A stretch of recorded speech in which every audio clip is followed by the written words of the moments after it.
হয় মই উপস্থিত আছো গোলাঘাট যি সদৰ আছে গোলাঘাটত এনেধৰণে আম আদমি পাৰ্টি আজি প্ৰতিবাদী কাৰ্য হৈছে য'ত স্মাৰ্ট মিটাৰ কাৰণে প্ৰতিবাদীসকলে এনেধৰণে ওলাইছে ইয়াত সমগ্ৰ মই পৰিৱেশ দেখুৱাবলৈ গৈছো মই দীপকক অনুৰোধ জনাইছো যে আচলতে যি স্মাৰ্ট মিটাৰৰ কাৰণে এনেধৰণে ওলাই আহিছে আৰু ইতিমধ্যে মুখ্যমন্ত্ৰী তেওঁলোকে এক সংস্কাৰ প্ৰতিবাদ কৰিছে যে মুখ্যমন্ত্ৰী যে কাম নাই বুলি কৈছে গণতান্ত্ৰিক তেওঁলোকৰ যি প্ৰক্ৰিয়া গণতান্ত্ৰিক আন্দোলনে তেওঁলোকে কৰি দিছে আৰু ইতিমধ্যে আমাৰ প্ৰিপেইড স্মাৰ্ট মিটাৰ ব্যৱস্থা আৰু ৰাইজৰ পৰা যি আপোনালোকে লুণ্ঠন কাৰ্য সমাপ্ত কি ক'ব আচলতে আজি আমি সমগ্ৰ জিলাৰ জিলাত আজি আম আদমি পাৰ্টীয়ে প্ৰতিবাদী কাৰ্যসূচী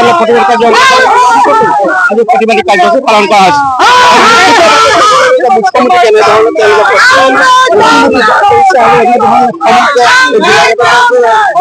মই আপোনাৰ কাষলৈ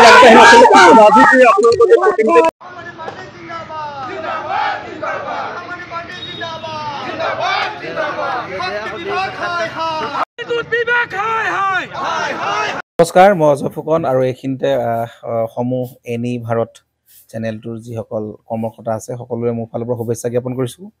অসমৰ আচলতে সংবাদ জগতত নতুনকৈ আচলতে এটি আত্মপ্ৰকাশ ঘটিছে আমাৰ নিউজ চেনেল এনি ভাৰত আৰু এনি ভাৰতৰ এটা খুব ধুনীয়া এটা অনুষ্ঠান হ'বলৈ গৈ আছে। সকলোৱে জানে আমাৰ সকলোৰে মৰমৰ হাৰ্টথ্ৰব জুবিন গাৰ্গৰ গানে কি আনে আচলতে জুবিনদাৰ সেই গীতৰ আধাৰত আমাৰ হিৰুদাই লিখা সেই গীতটি গানে কি আনে এই গানে কি আনে নামৰ এটি তেওঁলোকে সাংগীতিক ৰিয়েলিটি শ্ব' কৰিবলৈ গৈ আছে আৰু 15 আগষ্টৰ পৰা গোটেই আৰম্ভ হ'ব। প্ৰথম অডিশ্যন অসমৰ ধেমাজি জিলাত আৰম্ভ কৰিব। গতিকে সমূহ যিসকল প্ৰতিভা আছে যিসকলে গান ভাল পায় যিসকলে তেওঁলোকৰ নিজৰ প্ৰতিভা আচলতে দেখুৱাব বিচাৰে এই ৰিয়েলিটি শ্ব'ত গানে কি আনে এই প্ৰতিযোগিতাত অংশগ্ৰহণ কৰক আৰু খুব ধুনীয়া আপোনালোকে সুবৰ্ণ সুযোগ লাভ কৰিব।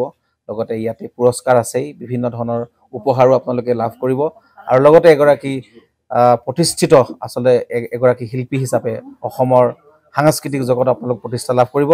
গতিকে গোটেই অনুষ্ঠানটোলৈ মোৰ ফালৰ পৰা শুভকামনা থাকিল আৰু লগতে এই অনুষ্ঠানটোত আপোনালোকে অংশগ্ৰহণ কৰিব। আমিও আছোঁ আৰু সকলোকে আমি লগ পাম। ধন্যবাদ।